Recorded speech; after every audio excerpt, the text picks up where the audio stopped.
biggest threat that companies and organizations should be preparing for is staff and personnel and vendors that they're working with that haven't been appropriately trained to understand what the current risks are, how to identify them, how to identify the difference between a normal email and a phishing attack, and how to really have really good password hygiene. What we're trying to say when we have good password hygiene is have one password for each account. You should make those passwords as complicated as possible. So that would be a mixture of characters, numbers, and making sure they're not easy to guess from your social media profile. Most of the challenges that we see are actually not as a result of some kind of an external threat or some kind of malicious activity, but a little bit of carelessness, a little bit of lack of awareness. So for me, moving ahead, that is going to become the biggest threat, especially as more and more businesses move completely online.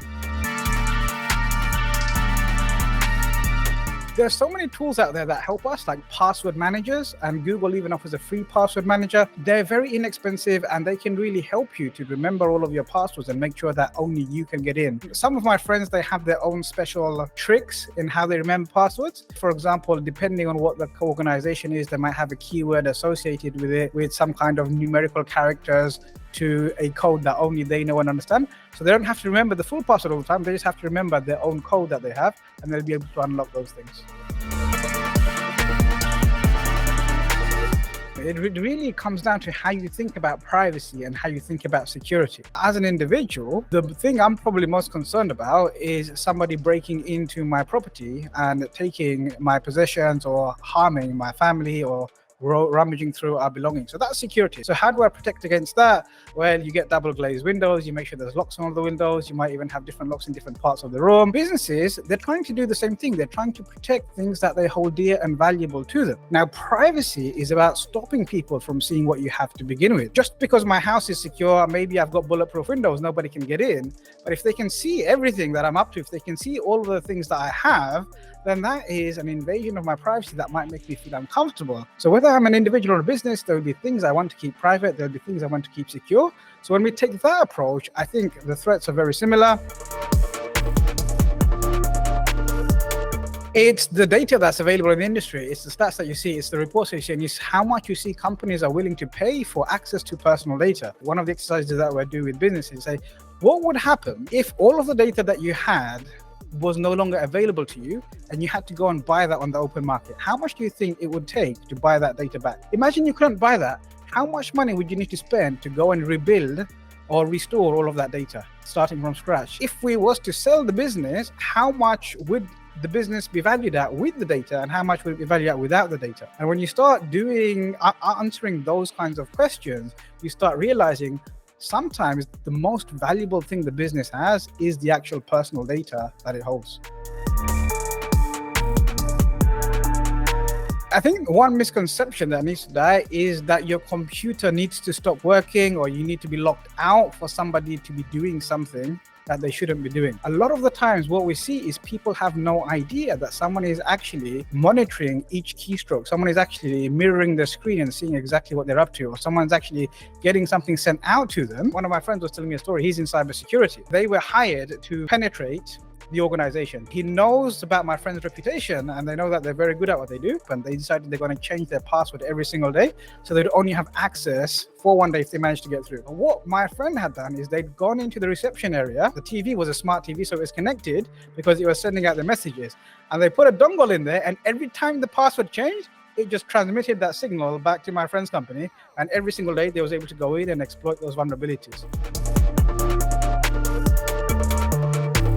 I think the best thing to do is to stop it from happening to begin with, is to make sure all the updates are up to date. So don't ignore them, don't waste time thinking it's going to waste time and not actually do them. So make sure that you have the latest patches and updates. Secondly, I would say if you are seeing something glitching, if you're seeing programs that you're not expecting to see, if you're getting emails that you're not expecting or phone calls that you're not expecting, then be very cautious, because it could be somebody is engaging in some kind of social engineering or a phishing attack, or there could be something else going on. If something doesn't feel right, always check it out. Just having that awareness, knowing where those threats are likely to come from and being on the lookout for them, never letting your guard down, always being vigilant and always being cautious.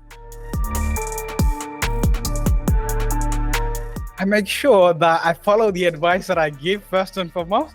So it's all about making sure that you walk the walk as well as talking the talk. And if I'm going to ask somebody else to do something, then I need to make sure I do it first, and I need to lead by example. And of course, it also gives me an opportunity to test out different products, test different things out. So I say, let me go and play around with those things, because if I know I enjoy it, or if I know it's worked for me, then I can recommend it to my clients. Or if I know there's certain strengths and weaknesses to different products or different processes or different pieces of advice I can give them. I can give them the right advice, knowing what their capabilities are, knowing what their needs are, and also knowing what are some of the problems that they might want to avoid.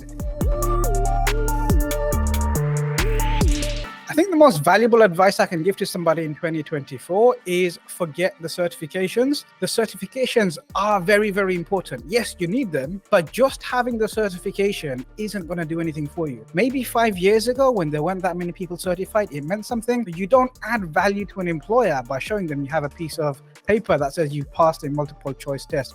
What they want to see is individuals who have depth of knowledge, but who know how to operationalize the requirements in a way that's pragmatic, that's not blocking the business, but that's doing what you need to do respectfully with people's information, whilst at the same time helping them to achieve their goals. And the only way you're going to achieve that is going beyond the certifications, training with experts, and really striving to become world-class professionals in your chosen area of expertise. The most hard and fast rules are to always make sure that if something sounds too good to be true, it probably is. So don't fall for those scams, don't fall for those competitions, don't fall for those quizzes on social media that are just trying to get information out of you so they can actually use it to guess your passwords, use it to dupe you into an engineering attack later on. So always be cautious about what you're doing, and only go for things that you actually really want to go for, not just because there was an offer that seemed to be too good to be true at the time.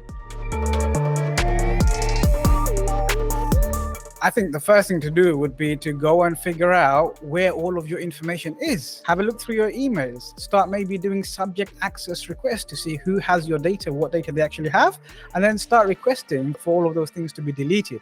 Go and check which profiles you have, how open they are, how much information you've populated on them. And when you are creating new profiles or setting up new accounts, always make sure you only give the minimum amount of data necessary for you to be able to enjoy the benefit that you're actually after. Okay, you might get ads that you're not fully interested in, but it will stop somebody from really getting to know you at a level that's going to creep you out. One of the things I often say to some of my friends is, if you give me your phone for 24 hours and I go through your history and I go through some of the other stuff and I pull that data, I could probably know you better than the people that know you most intimately. And they say, you know what, I actually agree.